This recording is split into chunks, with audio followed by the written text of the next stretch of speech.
एक कानून लागू है और बहुत ही महत्वपूर्ण कानून है। और उसमें अगर देखा जाए तो यहाँ पे अगर पिता के द्वारा कोई संपत्ति बेचा जाता है, मतलब पिता है उनके नाम पे भी संपत्ति है, अगर उस संपत्ति को पिता बेच देते हैं, ठीक है, तो उस केस में वो जो है अमान्य हो जाता है, मतलब वो मान्य नहीं होता है। तो कौन सा केस है, क्या है, उसको समझने का प्रयास करेंगे। तो चलिए देखते हैं। सबसे पहले देखिए यहाँ पे जो पिता हैं, पिता जो है वो है सुधीर सिंह, ठीक है। तो सुधीर सिंह के कितने बेटे हैं? एक है संजय सिंह, विवेक सिंह और सरोज सिंह, यानी 3 बच्चे हैं। अब पिता का जो संपत्ति है अगर वो पैतृक है, आप देखिए पीला वाला जितना भी है ना, येलो कलर में आप देख रहे हैं ना, सारा ये पैतृक संपत्ति है पिता की, मतलब पिता के पास ये संपत्ति है। और अक्सर अगर देखा जाए परिवार में तो यही होता है कि जो संपत्ति होता है वो किसके नाम पे दर्ज होता है? पिता के नाम पे ही। और पिता के बाद जो उनके जितने बच्चे हैं उनके नाम पे वो दर्ज होगा। तो संपत्ति अगर सारा पैतृक है और पैतृक संपत्ति में जो अगर अधिकार की बात करें तो उसमें पिता का भी अधिकार है और जितने बच्चे हैं उसका भी अधिकार है। लेकिन कुछ ऐसे कंडीशन हैं जिसको ऐसा ध्यान में रखकर बनाया गया है ताकि जो आने वाले जनरेशन हैं वो ऐसा नहीं हो कि एक तरह से उनके पास कोई संपत्ति नहीं रहे। इसीलिए पिता के लिए ऐसा रूल बना दिया गया। और अगर बेटा फाइट करे तो फिर जो है एक तरह से पिता के अगेंस्ट खड़ा हो सकता है अगर पिता के द्वारा गलत किया जा रहा है तो। जैसे तो पिता की संपत्ति 2 तरह की हो सकती है ना, ये भी पहले समझ लेते हैं कि पिता के पास जो संपत्ति है वो 2 तरह की हो सकती है। तो पिता मान लेते हैं वैसा संपत्ति रखे हुए हैं जो कि पिता खुद से कमाए हुए हैं, जिसको अर्जित किया हुआ संपत्ति बोलते हैं।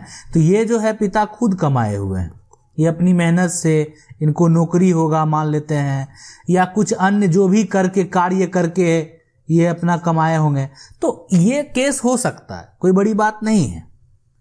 लेकिन ये जो पैतृक संपत्ति है ये पूर्वज से प्राप्त संपत्ति है, मतलब कि अगर आपको भी ऐसा कोई संपत्ति मिलता है जो कि दादा का है, परदादा का है, मतलब पूर्वज से प्राप्त संपत्ति है, ठीक है। तो उस केस में क्या नियम है और जो अर्जित संपत्ति है उस केस में क्या नियम है, तो पहले उसको समझते हैं। तो सबसे पहले जो समझेंगे वो पैतृक संपत्ति के बारे में समझेंगे, ठीक है। तो चलिए उसको समझते हैं, पैतृक संपत्ति के बारे में क्या है हमारा नियम और क्या कहता है। देखिए अगर संपत्ति आप जितना भी ये येलो कलर में देख रहे हैं, पीला है, तो अगर ये 537 जो संपत्ति है, ये जो यहाँ पे आप देख रहे हैं, अगर ये पिता के द्वारा बेच दिया जाता है, ठीक है, ये पिता के द्वारा बेच दिया गया, जो खरीदने वाला है उसको दाखिल खारिज भी करा लिया, वो उसका रसीद भी कटा लिया, ठीक है, सारा कुछ करा लिया, मतलब खरीदने वाला रसीद भी कटा लिया और दाखिल खारिज भी करा लिया, दाखिल खारिज भी करा लिया, तो सब कुछ उसका हो गया। लेकिन उस पे अगर बेटे के द्वारा ऑब्जेक्शन लगाया जाएगा तो ये संपत्ति का जो रजिस्ट्री है वो टूट जाएगा।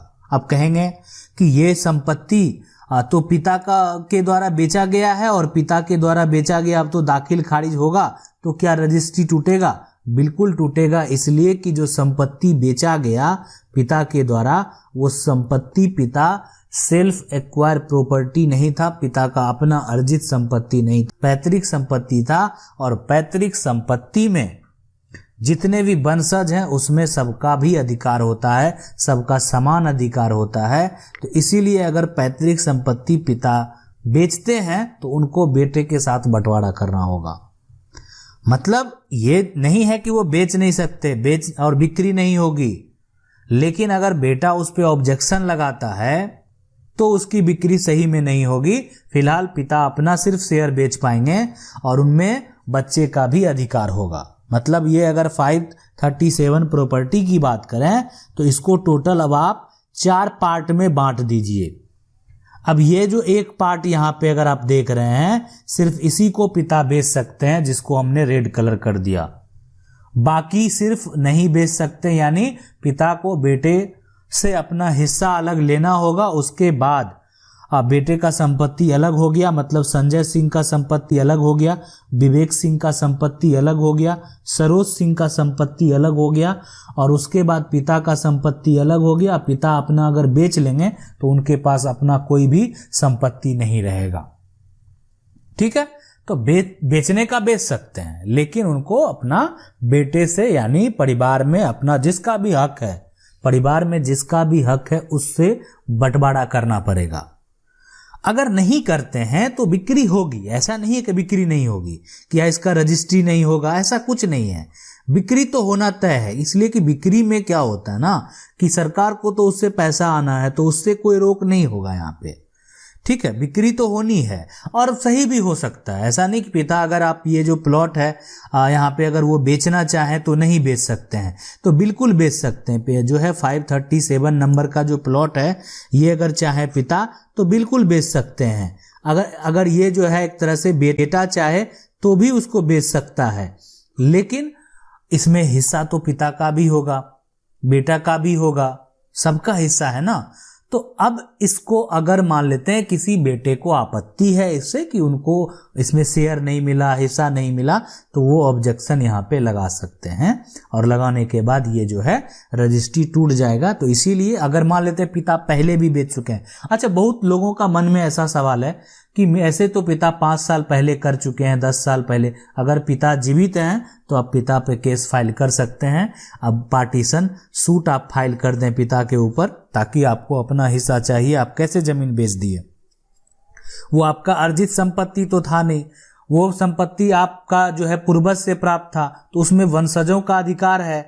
अब वंशज को के रहते हुए, मतलब ऐसा नहीं कि वंशज उस समय नहीं थे, वंशज के रहते हुए अगर पिता बेच देते हैं, अब नहीं है कोई तो वो बात अलग है, लेकिन वंशज जो है अगर है, मतलब आपका जन्म हो गया है, जो है आपके भाई का जन्म हो गया है, उसके बाद पिता वो संपत्ति बेचते हैं और बेचते जाते हैं, तो उस केस में अब देखिए, अगर आपको मन में ऐसा लग रहा होगा कि हम आपको ये सिखा रहे हैं कि पिता पे आप केस फाइल कीजिए, देखिए ये जो हमारा एक तरह से संस्कार है वो उसकी इजाजत नहीं देता है।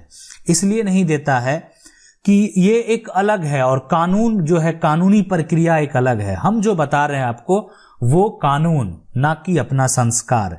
तो अपना संस्कार जो कहता है, लेकिन अगर पिता ऐसा करते हैं कि मतलब उनका जो है एक तरह से, अगर मान लेते हैं वो संपत्ति बेच के किसी के लिए अच्छा करते हैं तो वो कोई बुरी बात नहीं है, लेकिन अगर संपत्ति बेच के उसको नष्ट करते हैं वो तो सही बात नहीं है। तो यहाँ पे अगर बेटे का अधिकार है तो क्यों ना बेटा उस पे ऑब्जेक्शन लगाए, क्यों ना बेटा फाइट करके उसको हासिल कर ले। इसमें अगर पैतृक संपत्ति है तो संजय सिंह, विवेक सिंह और सरोज सिंह तीनों अगर मिल जाएगा तो बेचा हुआ संपत्ति जिसके यहाँ चला गया वो दखल भी कर लिया तो वापस आएगा। और अगर पिता जीवित हैं तो उस केस में तो और जो है चांसेस आप समझ सकते हैं बहुत ज्यादा बढ़ जाता है, और मामला जितना पुराना होगा उतना आप हो सकता है इसमें दिक्कत हो, लेकिन जितना लेटेस्ट मामला है उतना जल्दी आपको जो है न्याय मिलेगा। अब बात कर लेते हैं अर्जित संपत्ति की। अर्जित संपत्ति पिता जो है बेच सकते हैं, उनका वो है, अगर आप बेटे हैं और पिता के द्वारा अर्जित संपत्ति है, मतलब पिता खुद की कमाई से, ठीक है, खुद की कमाई से कोई संपत्ति बेचकर नहीं, कोई पैतृक संपत्ति बेचकर नहीं, खुद की कमाई से अगर संपत्ति बना लिए, ठीक है, मतलब खरीदे, उनका कोई सर्विस होगा, बिजनेस होगा, उसके बाद वो खरीद किए हैं, तो उसमें उस बेटे का कोई भी अधिकार नहीं होगा। मतलब अगर ये चाहे कि इस संपत्ति में ये तीनों है ना हिस्सा लेना, तो आप समझ लीजिए कि नहीं ले सकता है। तब तक नहीं ले सकता है जब तक पिता ये नहीं चाहे। अगर पिता को ये इस बात से ऐतराज है तो फिर नहीं देने का उनको इच्छा है तो वो नहीं दे सकते हैं।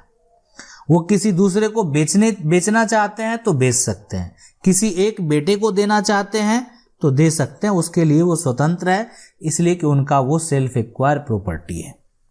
तो इसलिए सेल्फ एक्वायर प्रॉपर्टी के केस में पिता जो है वो स्वतंत्र है, किसी को संपत्ति दे सकते हैं।